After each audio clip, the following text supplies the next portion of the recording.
Good morning. So yun, maghunat-hunat muna tayo kasi kakagising lang natin. At ayun, mag-iisip-isip na ako kung anong lulutuin namin, kung anong ulamin namin ngayong almusal. At naisip kong meron repolyo at sibuyas at century tuna. Magdi-DIY tayo guys.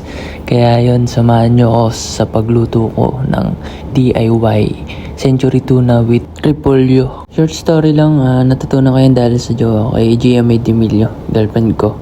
At yun, lagi niya pinapaluto niya sa akin kasi gustong gusto niya yan. Nga pala, hindi ko na sinama ang pagigisa ko dyan. Ayan, basta sinama-sama ko na lahat yan. Okay na. Half cook nga lang pala yan para mas masarap at malasa yung gulay. Then yun, hinango ko na. Tapos, bibigyan ko lang na ng konting montage.